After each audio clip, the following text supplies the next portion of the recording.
Well, we want to welcome you again to our live stream. Thank you for joining us, whatever platform you're seeing this on, whatever time or day you're watching. We're glad that you could be a part of this. If you're joining us live, we'd love to connect with you through the chat section. It's a way for us to know that you're there and to have a little bit of back and forth conversation. So particularly those of you on YouTube, I have the ability to see the chat section if I can pay attention to what's going on the monitor in front of me. So we love to interact with you. I've seen many of your comments already, some of you from our local area, some of you from across the country, and I know we oftentimes reach people around the world. So we're excited that you're a part of what we're doing here and really what God is doing in the world. So jump in on the chat section, let people know. If somebody said, hey, I just want to say hello to everybody and kind of copy all their names, and I kind of feel that same way. So my question for you as we get started, an opportunity for us to interact just a little bit, is to ask you this question, right? What was your New Year's resolution? Now, I know some of you, you're like, I don't do New Year's resolutions because now it's the 24th of January and many of the resolutions have already been broken, right? So maybe you've given up on that, but maybe you're one of those people who you've got that glimmer of hope and you look for the new year and you're like, what do I want to do? What do I want to change? What's going to be different? What do I resolve to do? So if you would be willing to put that on the chat section, that'll kind of engage all of us and give us a little bit more connection. I'll try and read out some of them.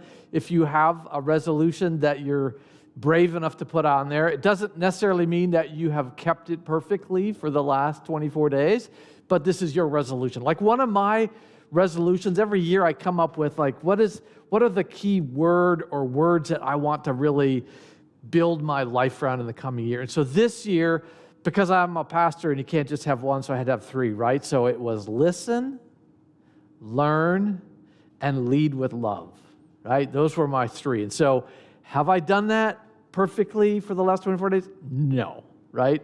You can ask my wife. She'd tell you I have a long way to go in the listening department. But those are things that I'm resolving to do. So what are some of you?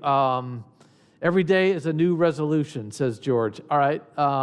So Laura says, wear regular clothes at least once a week, right? Get out of my pajamas, my lounge wear. Johnny says, my resolve to treat my body better. Interestingly, we're going to talk about our health and our bodies and how we steward that next week. So form deeper friendships, says Catherine, so that's good. Learn to say no without feeling guilty. So I'll tell you, when we get into February, we've got a series called Time to Stop, and we're going to talk about things that we want to stop doing. George says, tell better jokes. Yeah, George, your jokes could use a little help. I would agree with that. So continue to engage there and reach out to each other, connect across the chat section. We're glad that you're here. It is January, a time when often, we think about what are we going to do different. But this year, resolutions are everything's different because of 2020, right? The pandemic has been a wrecking ball through our world and through our lives.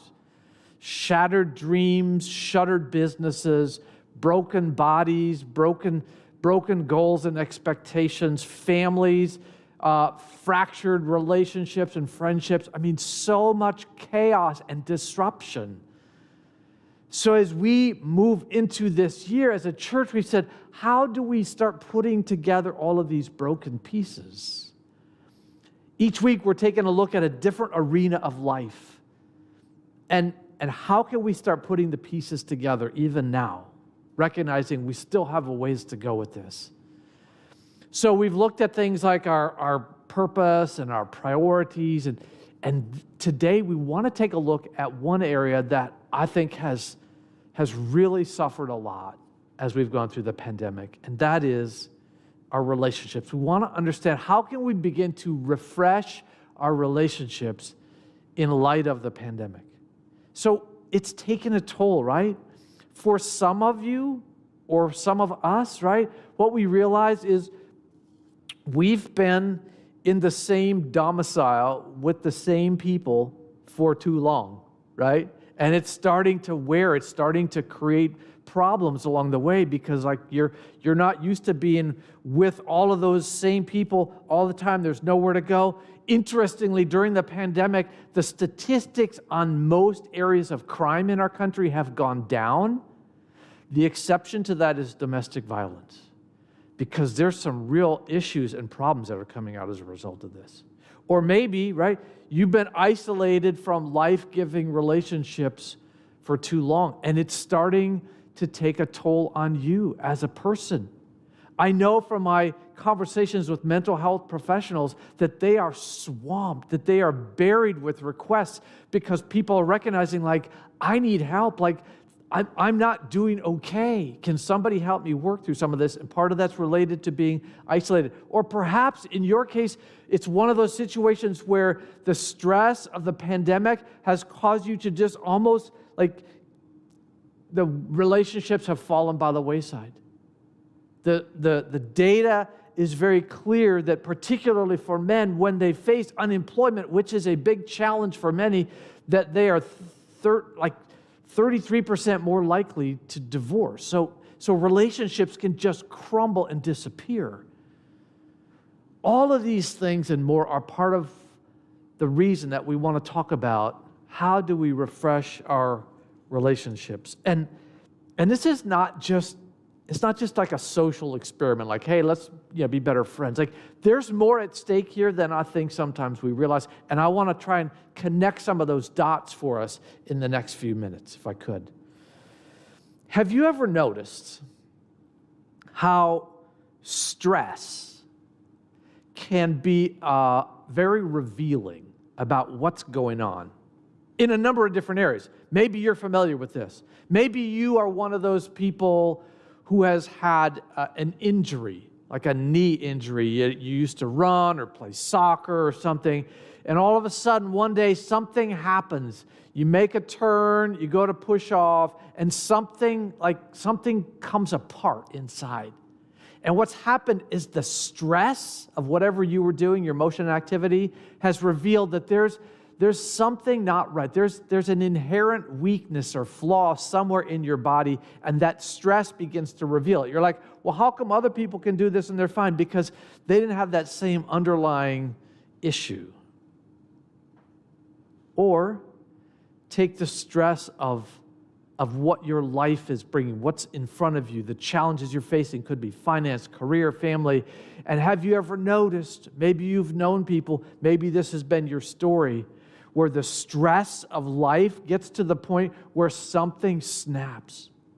Most of us have known someone who we will look and say, you know what, the pressure just got too much and something finally snapped. Why? Because the stress begins to reveal some underlying issues that are going on. The same thing is even true in building and architecture, right? Whether it's the wind, whether it's an earthquake, something happens, there's stress created on the building, on the structure, and we begin to realize there's a crack there. There's something starting to come apart. Stress begins to reveal things that are going on, and the same is true of relationships, right? The pandemic and the stress with it has revealed some relationship needs. They've been there, but the stress has made it very clear. This is what we want to explore a little bit today as we understand why is it so important for us to focus on refreshing our relationships. The pandemic has revealed some relationship needs. And I want to take a look at some of those this morning in the time that we have. The first need is this. We all need relationships. We all need relationships. Now, maybe you've seen this next picture. We're going to put it on the screen for you. Maybe you've seen this next picture, right?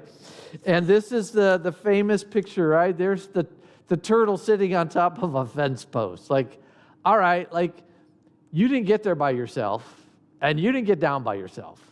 Like, you need somebody else. That's a great picture of life in general for us. Like, we like to think, many of us, that we can do things on our own, but you didn't get where you are by yourself, and you're not going to get where you're going by yourself, right?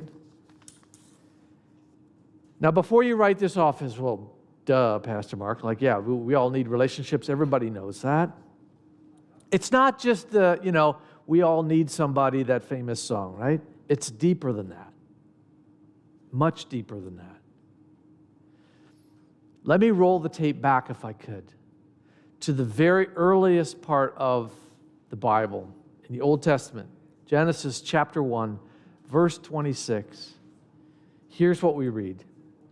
Then God said, "Let us make mankind in our image, in our likeness, so that they may rule over the fish in the sea and the birds in the sky, over the livestock, over all the wild animals, and over all the creatures that move along the ground."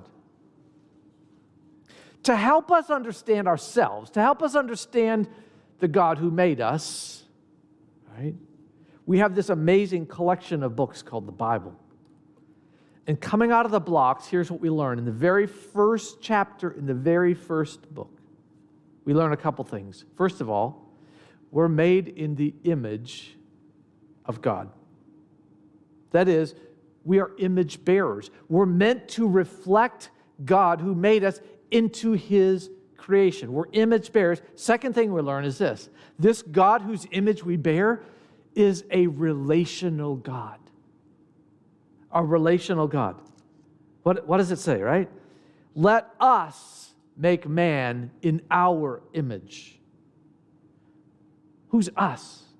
Now, we're not going to dive down the wormhole of the Trinity. I've actually talked about that. You can pull up the message on our podcast. You can listen to that later. We're not going to spend time dealing with that right now, right? But know this. You were made in the image of a relational God. That's the clear message here. You can no more escape the fact that you were made as a relational person than you can escape the fact that your skin is the color that it is. Or any more than you can escape the fact that you need calories in order to function, that you need oxygen in order to live. Like you may not like those things, but that's a reality. And that's the reality that we have to realize. We are made in the image of a relational God. We are, that's why I said it's more than just a social phenomenon. Like this is at the core of your essence. It doesn't matter if you're introvert, an extrovert, an ambivert, which is, I guess, something in between there. Like, we all need this.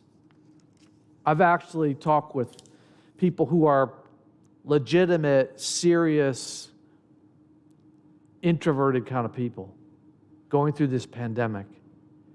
And they're beginning to realize, like, yeah, like as much as I like my alone time, like this is not good. This is not good. This is why solitary confinement is such an effective tactic at breaking down someone's will. Why? Because we're starving them. We're suffocating them relationally. We all need relationships. I'm reminded of this article that I read many years ago talking about in the 19th century when great swaths of this country were being settled and the government was encouraging people to move west and we'll give you land, right? All you have to do is go out there and make the land profitable and plant crops and whatever. So these people would go west and they would get 40 or 80 or 120 or 160 acres from the government. And their first temptation was to say, okay, we're going to build a place to live, and we're going to put it right in the middle of our property. And so I want you to imagine for a moment that these are the land places where people are given. And so we're just going to say, okay, you got 4 settlers who are coming out. And what they would do is they would each put their little house right there in the middle of their property. Yeah, I'm not very good at drawing. We know that. What happened over time, because these are large sections of land, we're talking, hundreds of acres, is they were isolated from each other. Their first tendency was to put the house right in the middle of the property, but what that did unintentionally was it isolated them. And in fact, if you go back and look at some of the pictures, I think we're going to show some of them real quick here, right? If you go back and look at some of these old photographs from the 19th century, some of these settlers that you see there, they got kind of a crazy look in their eye. You're like, something wrong with that guy. And some people have even put forward the hypothesis that, yeah, part of it was they were dealing with the stress of being that isolated. And what you discover is, a generation or two later, if you go and look at the map where the houses are, they're all in here. Everybody changed their house, and they would start putting them at the corner of the lots. You can see it today when you look at the aerial views of properties out in the Midwest and the Great Plains. Because they began to realize, oh, you know what? We need that relationship, right? The writer of Hebrews in the New Testament puts it like this. Hebrews 10:24. Let us consider how we may spur one another on toward love and good deeds, not giving up meeting together as some are in the habit of doing, but encouraging one another, and all the more as you see the day approaching. Now, I realize early in the pandemic, we had pastors in different parts of the country saying, no, this is God's command. We have to meet every week. I'm like, no. That's actually not what it's saying. What it's saying is we need to connect with each other on a regular basis, to encourage one another, to help us move forward in the purpose that God has put us here for. We all need relationships. The stress of the pandemic has made this need very clear. Let me move on. The next need that we begin to see from this stress is we need better relationship skills. All of us. Well, almost all of us, right? Again, maybe this is not totally new information for most of us, but here's what's happened. When you can't leave the house for days or weeks or months at a time, when your kids are under the same roof with you all the time because they can't go to school, they're doing virtual learning, right? When your spouse is working from home, right? When you can't go to your favorite watering hole, when your teenage children can't go to the mall, when your kids can't go to the playground or whatever, after a while, we begin to realize we had ways of coping with this before. When things got kind of hot and heavy, we would escape. My favorite picture of how we like to escape is the ostrich, right?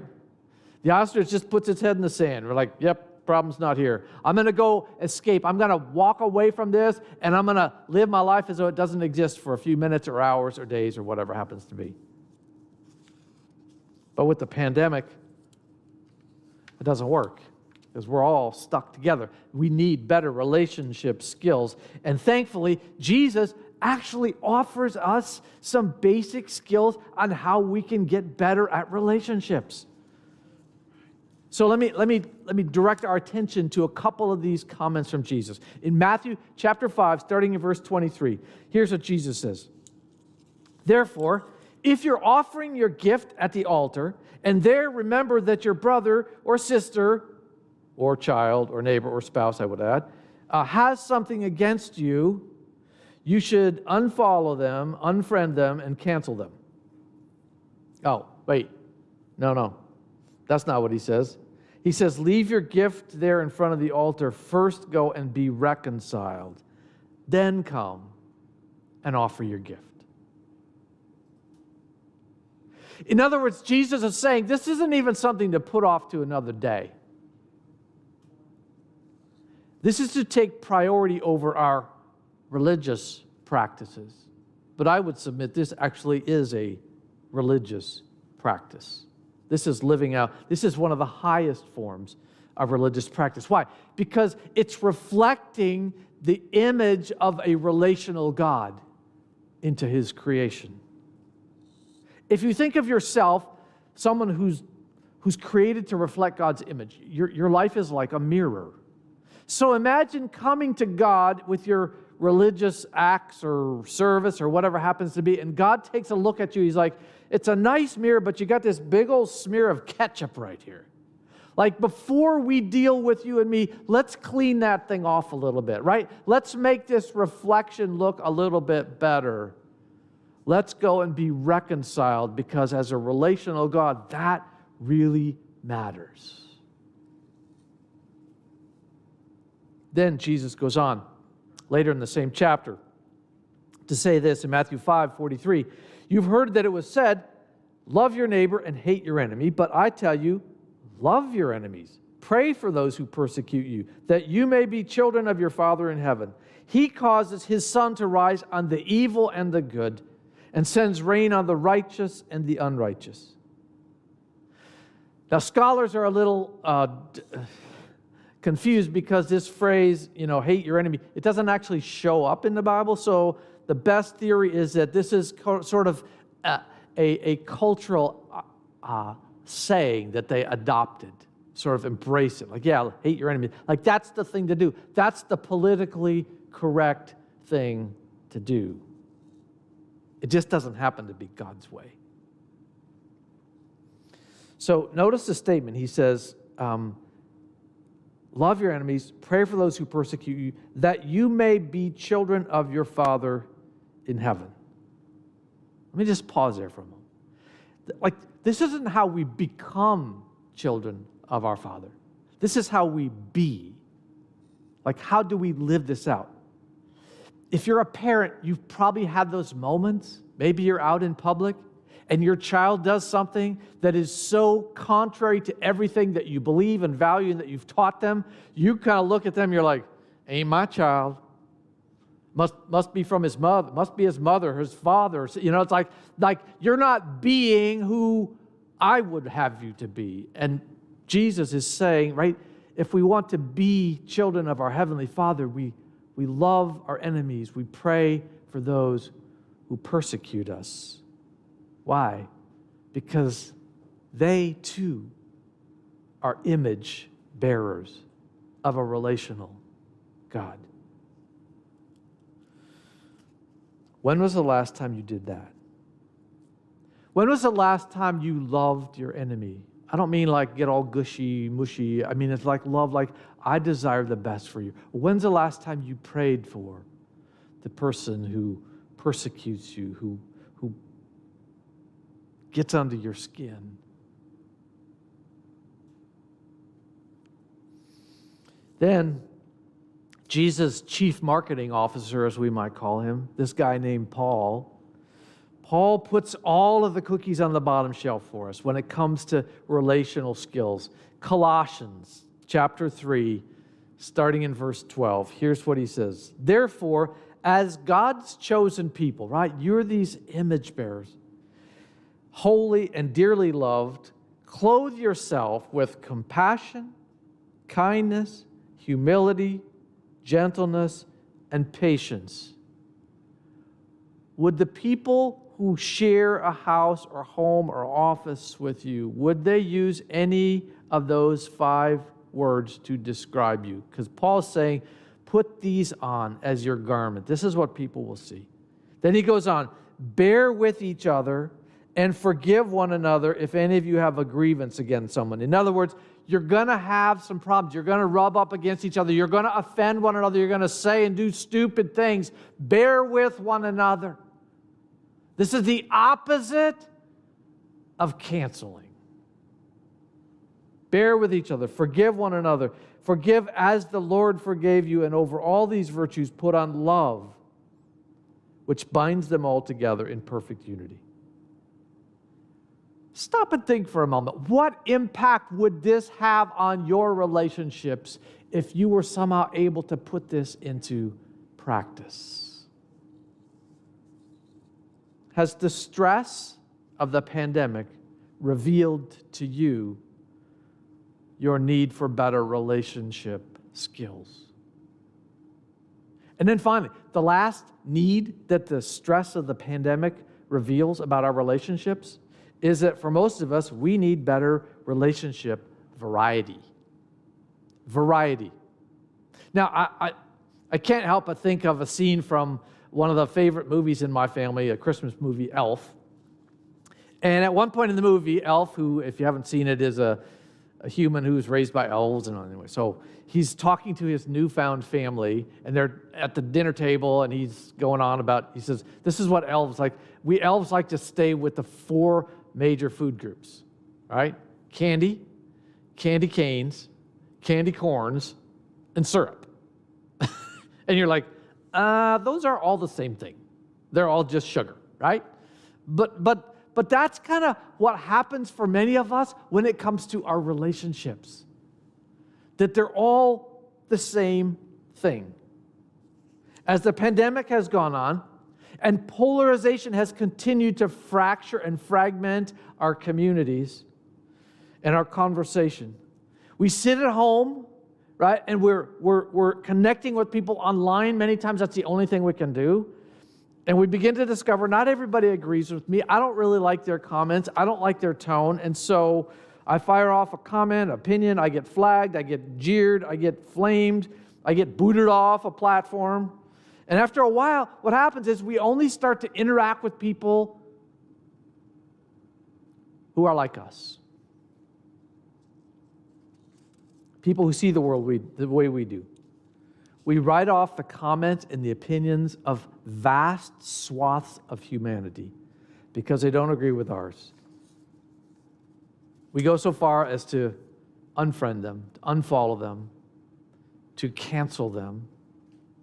Even people in the church, brothers and sisters in the family of God. We kind of end up looking a little bit like this next picture. I know you're going to love this meme, so go ahead and put that up there. So this is, right? This is kind of what happens, right? It's like, well, you know, for me and mine, like we're not gonna entertain these other people. We're not gonna engage with them. We're almost gonna pretend that they don't exist. But here's the thing.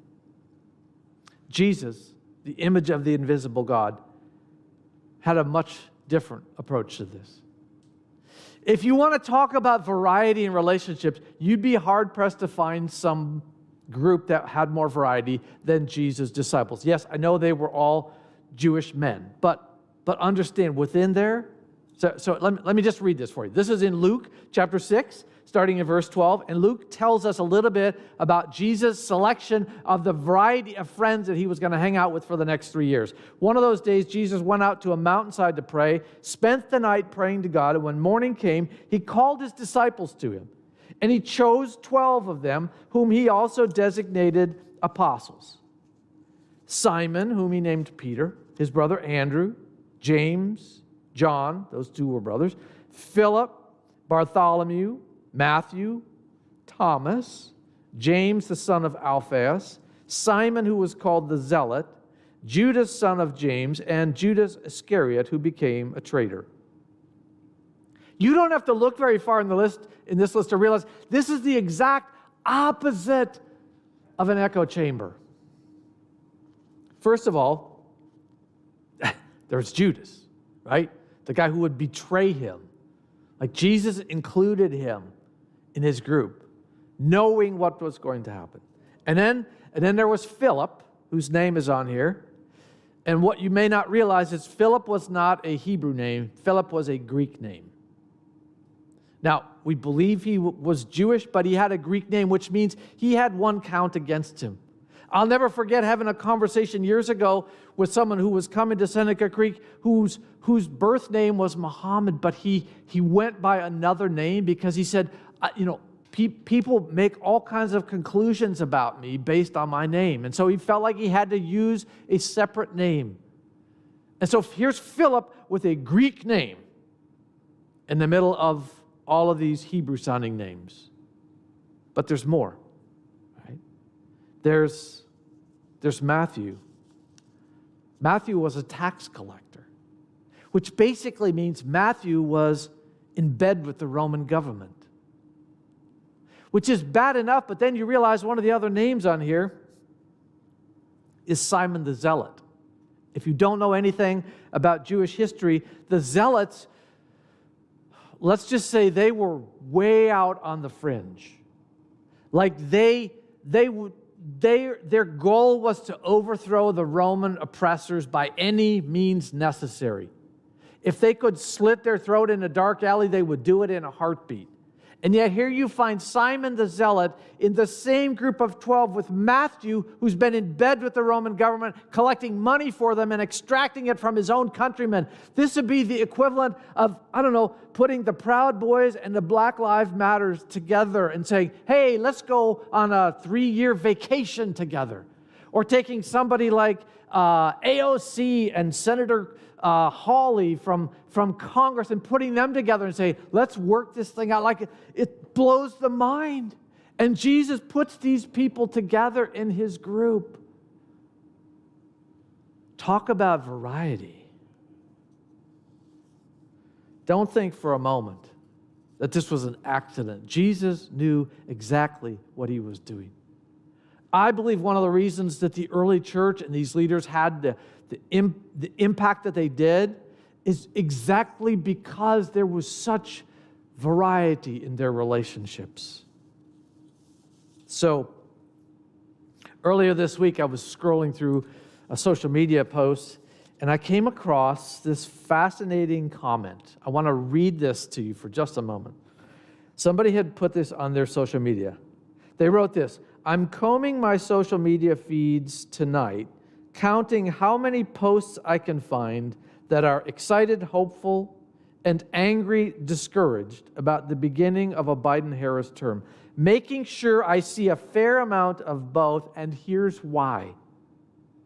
I don't want to live in an echo chamber, only responding to and discussing with people who feel exactly as I do. Unity and healing are not possible if we hide in our respective corners and won't dignify each other with some mutual respect for our differences. I'm raising daughters to love and serve their neighbors no matter who they are, what they believe, or how they pray.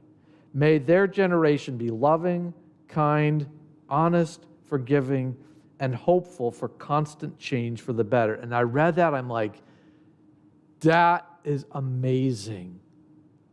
What's even more amazing is I knew the person who wrote this, and I invited her to come and join me for a conversation today. So I want to ask Brooke if she would be willing to come out. And Brooke Whitson is on our staff here. Brooke, thank you for joining us here today. And people may not know a lot about you unless they have kids in Powerhouse, but you have been on staff here for how long?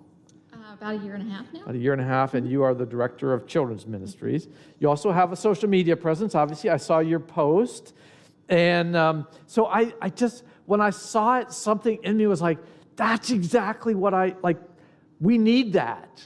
And it's so rare to find that. Like honestly, I'm like, I don't think I would have put that out there. I mean, I should, but I didn't think of it. And so I wanted to find out a little bit from you, like let's get the story on this. First of all, like what prompted you to write that and to put that post out there? Well, I went on Facebook with an open heart on Wednesday because I knew it would be bad. Just because I have a melting pot of friends. I come from a conservative background. I was educated in a very progressive environment, and now I live here in DC where everybody is different. And I've always seen everyone's different views on Facebook, and I'm guilty of muting people at times. And I've gone back and unmuted them because I realized that probably wasn't the best decision. Wait, do we have to confess if we've muted people? No. Okay, no. all right. Facebook designs it so they never know. I have never unfollowed, but there's a couple voices I've muted. Yeah, I'm guilty of doing that. But before the pandemic. Anyway, yeah. All right, go ahead. But in their fighting, it's probably been 6 years that I've seen everyone that I follow and am friends with, they really disagree. And I haven't participated in their fighting. I haven't been in the comment sections, but I've been reading them and I've been seeing them. And I'm just as guilty of letting what they're doing, even though I'm not participating in it, to fracture those relationships that I have. And all of those people are really important to me. And I have challenged Powerhouse this year to be radically kind. Like, this is the year that our kids are going to show us how to be good to each other again. Wow. And I can't ask them to be radically kind if I am not radically kind. So I just wanted to try and take a baby step towards showing all of those people and all of those relationships that I'm not okay with this anymore. And I think we need to come back to the table. So you put that out there just earlier this week, right? Yes. So what's happened since then? What's the reaction been? Well, I'm not sure what I expected. I thought there would be a lot more infighting in it. I thought the people with the strongest views from every corner of my life were going to come here, and I just gave them a place to fight, and maybe I shouldn't have done that. But I've been really surprised. A lot of people that have very strong opinions came just to say hi, or thank you, or we really appreciate that you approach this and you're willing to hear me out, that there's actually a place, and someone has admitted that they want to talk without judging.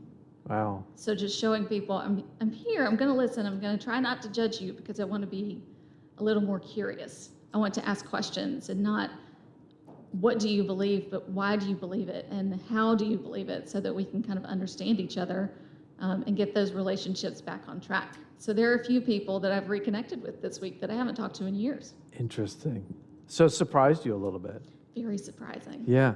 So it's interesting because that, like, taking that step, which takes guts, it almost sounds like it's lowered the temperature maybe of some of the conversation a little bit, at least for the people that you know. And I have to imagine, like, if I was reading that and you and I had kind of had a fractured relationship, I mean, that would certainly, that's an olive branch, I think, for a lot of people to say, oh, this, it's okay to have so. Yeah, I think it was definitely a tone change. Yeah. That even some people I realized came and they were discussing amongst themselves, but their rhetoric had changed. They brought a lot more respect to the table, and they were having honest discussions and asking questions of each other instead of just assuming that they know what everyone believes. Yeah, instead of canceling, which is that whole, yeah, we talked a little bit about that whole cancel culture. Just it's so contrary to what God calls us to be and to do. Mm-hmm. So one last question, then I'll let you go. If there's anybody who's listening who's like, oh, that's a great idea, I should go and do that. Like, do you have any advice or any insight for people who might be considering something like this to kind of put it into practice? The first thing I would say is know thyself. If you're not ready for this, don't do it. If you're not willing to hear people out, then it might not be time. And if you are ready, I would suggest, like I did, put it up and then walk away, put your phone down, and don't read the comments, because you need to be patient, not just with yourself, but with them, and really reflect on what you want to say. Because if you've set a tone to say this is going to be some honest and respectful discourse, and then you respond 2 seconds later with a hot take that's not very kind, then you've kind of undermined your whole mission there. So sit back, think about what they've said, think about how to respond, and try and separate the message from the messenger, because if they're following you on social media, you know this person. They matter to you. Yeah. So make sure that you're speaking back to them and not at their belief, because we're unintentionally harming a lot of people by grouping the message and the messenger together. Yeah. So know what's going on in your head and your heart before you do it. And then I really appreciate that. Like, take time, like step back, because the temptation for many of us, I would include myself, is to respond immediately. Like, oh, there's your comment. Let me fire something off. But I think, what you said, to kind of step back and let that sit for a minute. I mean, that really, when I've done that, it does change. Like, that's that space where God, I think, really shows up in our own lives. And then God's like, okay, let me clean the ketchup off the mirror right there before you go back into that kind of thing. So, all right. Any last thoughts before we let you go? Good question. I would just say that we have challenged our Powerhouse kids to be radically kind this year by doing the birthday challenge. Okay. And spend some of their time where they normally focus on themselves, focusing on others, serving others, just to build a better community. And so it would be good for the kids to see the adults doing it. Yeah. Because they're learning from us. So if we want them to be kind and to speak to each other in a much kinder rhetoric than we have been using over the past, say, 6 years, then they need to hear it from us first. Okay. All right. Thank you so much, Brooke. So just a couple things as we kind of wrap up our time here. I do encourage you to take those comments from Brooke to heart. It's a courageous thing to do. I have to figure out how I'm going to work that into some of my conversations with people who are all across the spectrum. And I do engage with folks who have very different views, and some people think they know exactly where I am, and they're usually not very right about that. But I have friends across the spectrum. How do we increase that variety of our relationships in order to strengthen who we are and what God has called his church and his people to be. And by the way, I want to add this before we wrap things up. Like this is not like this. This whole how do we love our enemies, pray for them, how do we expand? Like this is not an endorsement of dangerous or abusive behavior. I understand that there are situations where you really need some distance for all kinds of legitimate reasons. This is not an attempt to say don't pay any attention to relationship boundaries. Again, we've talked about these things here before, and they are important and they matter. But this is an encouragement for us to say, wait a minute, has the stress of this pandemic begun to reveal in my relationships that I need better skills and that I need better variety? So let me just ask you this. What has the pandemic revealed about your relationships? The stress of the last 10 months or so, what has begun to come out of your understanding of your relationships as a result of this? Maybe for you, it's this realization that, yeah, I do need relationships. Like I thought I was, all that in a bag of chips, but the truth is like I realize I do need other people. And maybe that's the next step for you. If you're struggling, by the way, with isolation, with loneliness, and you just don't know where to turn, let me encourage you to reach out to us at Seneca Creek. You can call at the office number at 301-355-6550, or you can send an email to info@senecacreek.org, and we will be glad to respond and try and help you get connected. We care about you and your relationships as well. Maybe for you, it's this realization, I need better relationship skills. Now, again, these are conversations we've had, topics we've addressed on Sunday morning, but just think about it like this. Is there someone in your life right now that has, as Jesus would say, something against you? And maybe for you, the best thing you can do is stop watching live streams like this and go to that person and be reconciled. Maybe the next step for you is to say, God, help me learn how to love this person, how to desire the best for them, how to pray for them. And maybe for you, when you think about the pandemic and relationships, you realize, like, I don't have much variety. Everybody thinks and talks and looks like me. And maybe it's time to say, wait a minute, where's the variety? If my friends are all candy corn, candy canes, and syrup, I'm missing something. And so what does that look like? Where's the Judas in your life who may be somebody who betrays you? Where's the zealot, the one who's kind of way off on one radical fringe? Where's the Matthew, the one who's off on the other radical fringe? Where is that variety in your life? And maybe this is time to start looking for those people and including them. I want to encourage you too, if you have family or friends that you regularly interact with, I've put some discussion questions together that you may want to take maybe over the dinner table today, later on this weekend when you've got a little bit of time. And you can find those questions on my blog site, or you can just text the word discuss, right? And I'll put the phone number up here. You can just text the word discuss to this phone number, 301-900-2920. And the word you want to text is discuss with 2 S's. And that'll send you a link right to those questions. You can follow that. You can interact with people and realize, like, refreshing my relationships doesn't happen in a 60-minute live stream. It happens as I begin to change how I interact with each other and myself and my Creator. So let me pray for us, and then I'm going to invite Pastor Jeanette to come up here. We got some things coming up that we want you to know about. So just join me in a moment of prayer. God, we thank you that we are created as image bearers of a relational God. Despite our experience, God, despite the wounds and the history and the scars and the bad experiences, God, we long for the kind of relationships that you created us for, that you're calling us to. Help us to step into that, to resolve that this will be a year when we refresh and renew and restore our relationships so that we can be children of our Heavenly Father. We pray this in Jesus' name. Amen. So I'm going to have Pastor Jeanette come on up and join me.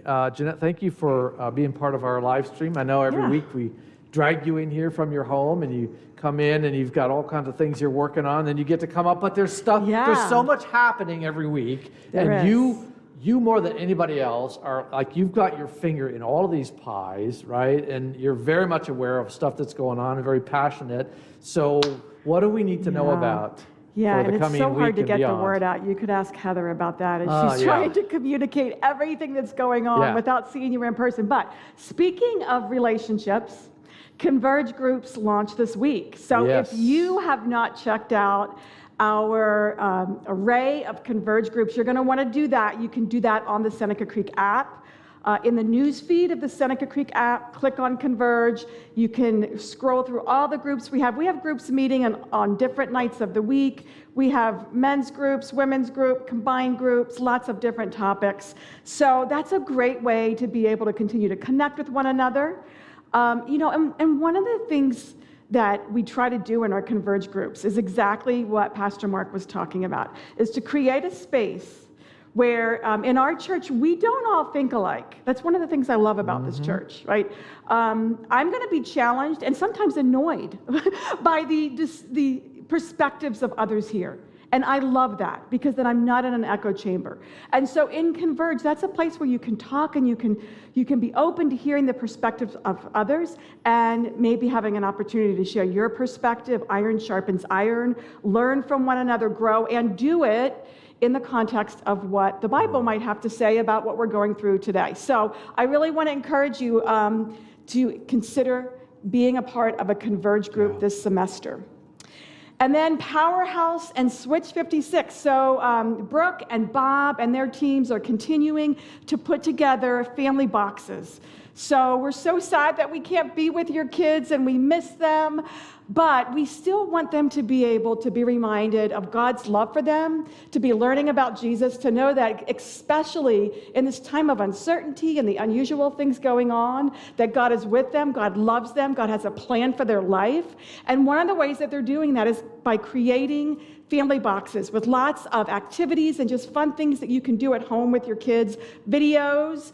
And so if you haven't ordered your box, you're going to want to go to the app, or you can go to the Seneca Creek website and go to Church at Home, scroll down, there's a button there where you can click to order your February box. So make sure you order that box. And then if possible, on February 6th, between 9 and 11, drive through our parking lot, and they're going to be there to greet you and hand you your box with all the goodies inside of it. The kids that are getting those boxes are really looking forward to that every month. If for some reason you say, hey, I really want that box, but I've got something going on, there's no way I can show up at that time frame. Okay, order the box anyway. We will mail it to you. Maybe one of our team will drop it off. We will make sure that we get it to you.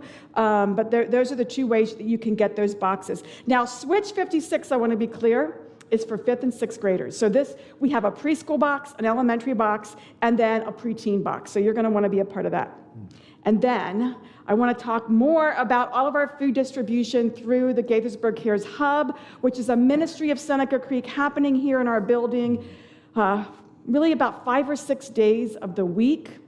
And first of all, thank you. Our January 30th distribution at Forest Oak is filled. We've got like 30-some volunteers signed up already. So, boy, I'm so grateful because it's going to take that big team to pull that off. So thank you for everyone who signed up, and we've got another opportunity. February 14th is going to be another drive-through right here at our church. It happens from 1 to 2:30, but there are opportunities to serve in advance, packing bags, early in the morning on setup, during the event, and for cleanup. We need people that will collect the data, so you're going to need to have a smartphone and be comfortable with that in order to collect data. I need some Spanish speakers, like seriously. I think I need at least, I need at least 3, but I'd like to have 5. So if you can speak Spanish, boy, you are in high demand, and I would like to have you. So that's February 14th. And then I just want to give you a little bit of context. We're working hard. A lot of people come in, they pack food bags, day in and day out. On Friday, we had 160 people that stood in a line for about an hour and a half in the cold just to get food. So the need is huge. And then Friday, late evening, we received an email from our Seneca Creek website. Someone said, click that button, I need help. And they sent an email that I got, and basically we're saying, hey, I used to attend this church as a child. I'm 21, I got no job, no family support, I haven't gotten a stimulus check, I haven't gotten unemployment yet, I've got no food and I don't know where to turn, can you help me? So I called her, and I remembered who she was, and that her story was true. She didn't have a lot of support from her family, and so I was able to go downstairs and pack a bag of food and a gift card from our Grace Fund and leave that out at the back of the church that she came to pick up. And then later in the evening, she sent me this text that I want to share with you. She said, thank you for all this information. It really helps, because I had told her about different places where food distribution was happening. What you're doing is really great, and it most definitely will help me in the long run. I won't have to worry about, will I be able to eat for a while? Thank you. I want to repeat that. She said, I won't have to worry about what I will be able to eat for a while. And I left here on Friday thinking no one, especially a 21-year-old, which still feels like a child to me, like that's younger than my own kids, should have to worry about what they're going to eat.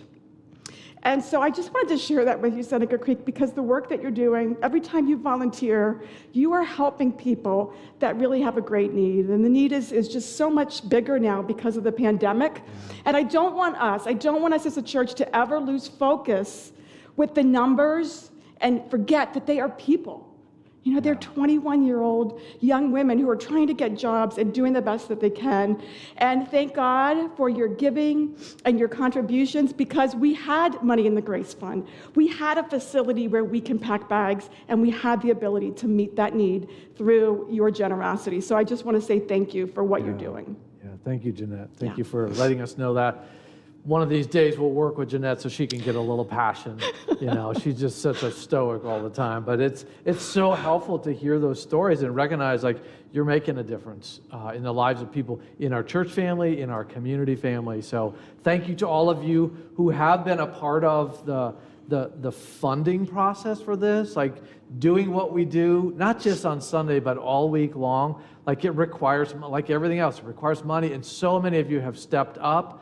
Some of you have been faithful. Some of you have gone above and beyond what you were doing before the pandemic. So we just want to say thank you. If you want to join in that amazing team of people who are making sure these things happen, you can give on our website at senecacreek.org. You can use the app and give that way. Or you can even just use your smartphone and text the words Seneca Give, just 77977.